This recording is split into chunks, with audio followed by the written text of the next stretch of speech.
So to start the next topic of we're going to be studying for the most of the rest of the semester are linear differential equations of higher orders. All right, we've basically gotten done talking about first order equations that are both linear and nonlinear, and we have different classifications of those and methods of solving them. When we get to higher order equations, things get complicated very fast. So most applications that are there in the world actually rely only on solving what are known as linear operators, or linear differential equations. And this isn't because there aren't nonlinear equations. There are. They're harder to solve, and they're kind of advanced for this course. But even in reality, many problems which involve nonlinear equations, solutions can be approximated by solving some linear equations. So in reality, understanding linear equations really lets us understand everything. And as this is kind of a first course, we're going to understand linear operators very well. And then if you happen to go into some field of advanced mathematical study, then you could easily pick up on a theory of nonlinear equations by attending grad school or taking some other course or just self-study. So this first video, I just want to talk about some words that I'm going to use. The book doesn't overly emphasize, but are important. And a lot of these words are used and they're not connected by the book or even by many other texts. So I want to kind of connect some things so things aren't mysterious to you. So when I say an operator or a transform, I'm really talking about the same thing. And all this is it's some process which takes a function, operates on it in some way, manipulating it into another function or transforming it. You're already familiar with some of these. You just don't call them operators. One is differentiation. Differentiation is an operation or a transform. It takes a function as an input and it gives me the derivative as the output function. So an operator really is just a function that doesn't take numbers to numbers, but it takes functions to functions. So again, differential operator is one. For example, if I define t to be the derivative with respect to x, that operation, then t of the function x cosine x, we know what that is. It's the derivative of that, which by product rule is what we see here, the cosine x minus x sine x.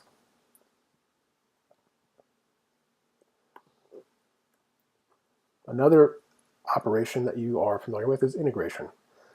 In this case, I'm talking about definite integration. So when we integrate a function from some number a to some number b, we're computing the area under the curve of that function, the graph of that function. That is a linear operation if we basically think of the second number as an x, as some variable. This expression I have here is defining a function whose input is x. Each x I plug in, I compute an integral, and it gives me a number. So that is a function. You could call it like the area function of y, because it's computing some area related to y. That's not important. The important thing is this is an operation. It's taking one function and giving me another. In this specific case, if my input function was e to the 2x, all right, or since we're talking about the variable t, and x is really just our input of our new function, the function e to the 2x, I take that, I write it as e to the 2t, I integrate it from 0 to x, and the fundamental theorem of calculus tells us what to do, and we get 1/2 e to the 2x minus 1/2. I could have chosen another number there besides 0, and that would have defined a different operator, but it would still be an operator. It would just be a different integration operator. So when we're talking about operators right now in general, just remember these letters T I'll use some other letters like D. They're just generic symbols. I'm not defining any specific operation except for the slide that we're looking at currently. Notation, there is no standard notation for how we denote an operator and how it acts on a function. So we just think of it as function notation, but a lot of books and texts will try to not use parentheses because they want to emphasize that it's a functional input, not a number input. Okay, so just keep in mind all of these symbols mean the same thing. All three of these symbols, using different brackets or parentheses, are the same, saying the same thing. They're saying there's some operation that we've defined called t, and we're plugging in a function y, and the result is some new function that we're calling t of y. Your book later in the text will use the curly brackets when talking about a very specific operator called the Laplace transform. Laplace transform we'll see gives us a means of solving some differential equations. It's just one method of a few that we will talk about.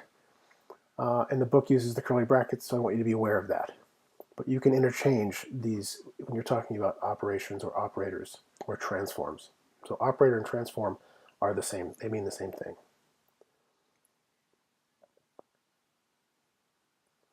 So just be able to recognize the use of all of these based on the context of what you're reading.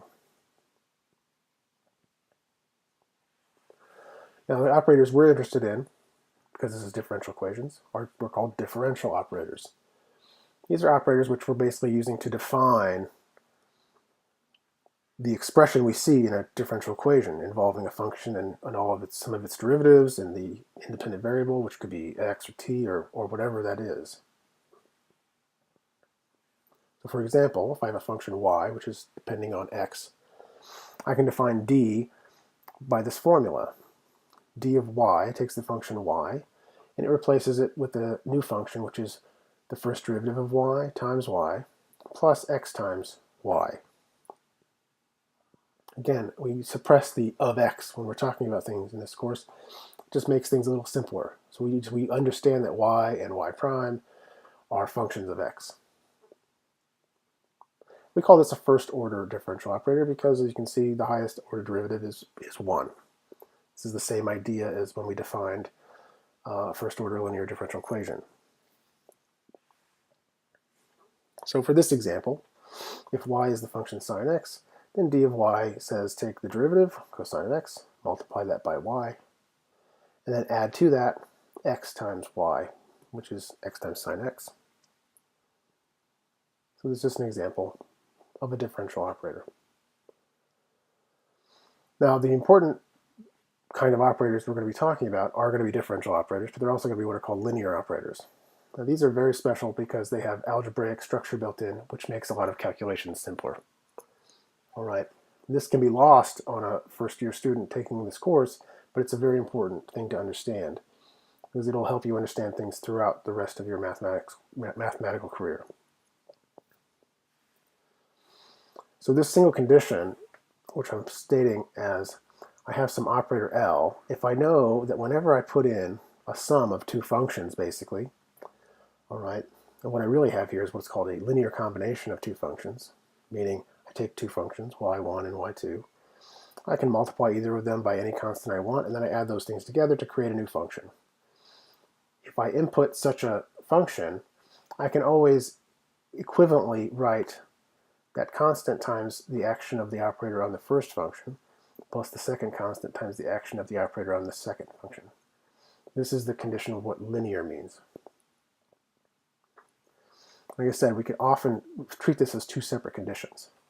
One is that basically linear operators are one in which constants can be pulled out or factored out. So differentiation, the derivative of 5 times the sine of x is the same as 5 times the derivative of sine x. Same with integration. So this is one part of linearity that's important. The other is that you can split up sums and differences. So the action over any sum is just the sum of the actions on each function individually. So if you combine those two conditions together, you get this one single condition up top.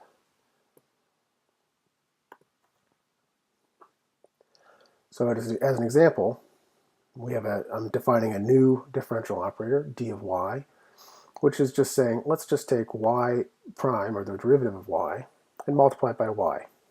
This is not a linear operation. It fails actually both of these two conditions, but to show something is not linear, you just have to show that it fails one of these conditions, and that it fails it for one specific function y and one specific constant c. So let's just pick one, and we'll see that it doesn't work. So I'm going to consider the constant to be 5 and my function to be sine x. So using the definition of d of 5 sine x is equal to the derivative of that, which is 5 cosine x, times 5 sine x. That's y prime y. Now, since we actually have some values here, we can rewrite that as 25 times cosine x sine x. But cosine x times sine x on its own is exactly d of sine x, because d of sine x is cosine x, the derivative, times sine x, the function y. So in the end we have 25 times d of sine x. So in this case, this operator, acting on a multiple of the sine function, doesn't give me a multiple times the action. It gives me 25 times the action, or the square of that function. So this is nonlinear because it fails condition 1. The key point about linear operators is that algebraic structure, and the most important fact to get in your heads first, and keep that with you as you're studying the rest of what we're going to do, is that linear operators, if you input the function which is 0 everywhere, it's going to give you back the function which is 0 everywhere. You've seen this with common linear operators that you've used, derivatives and integrals. The derivative of the 0 function is the 0 function. Okay, because 0 is a constant function.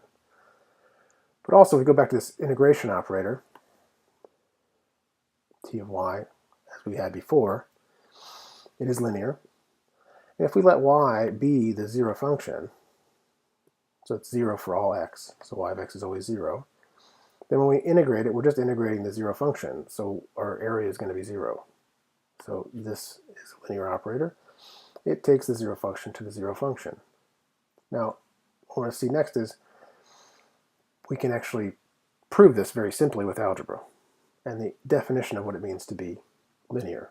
So the important thing is to keep in mind that this is an important fact, that a linear operator always takes the 0 function to the 0 function. So here's the basic proof of this. Very simple. Suppose L is any linear operator. Anything you want as long as it satisfies those two conditions of being a linear operator. You give me any function you want. It doesn't matter what it is. Call it y. The 0 function can be represented as that function minus itself. Because you subtract a function from itself, you get the 0 function. So if I plug in the 0 function to a linear operator, so L of z, z being the 0 function, I can rewrite z algebraically as y minus y. And here's where linearity comes into play. Because L is a linear operator, y minus y is just a sum or difference of functions, so I can break it up and think of it as L of y minus L of y. But those two things are the same, so we get back the 0 function. So linear operators take a 0 function to the 0 function, and this is an extremely important fact because it's going to allow us to build our general solutions to our linear differential equations. Remember, for first order equations, we get a solution and then we have a general solution based on some constant. Well, for second order or third order or fourth order, our general solution is going to have 2 or 3 or 4 functions that are different, fundamentally different, but they all solve the differential equation. So any sum of those with different constants in front of them are going to create a general solution. And in the case of, let's say, a second order differential equation, if we are then given 2 conditions, like 2 initial conditions, we'll use those 2 initial conditions to determine those 2 constants. And if it's a third order, we'll have to use 3 conditions to determine the 3 constants, and so on. But it's this key fact that allows us to do that. So please, if you got anything from this video, understand what a linear operator is, and that you already are familiar with some of these. We just never called them that. Differentiation itself is linear operation, integration is a linear operation, and that linear operations preserve 0. They take 0 function to the 0 function.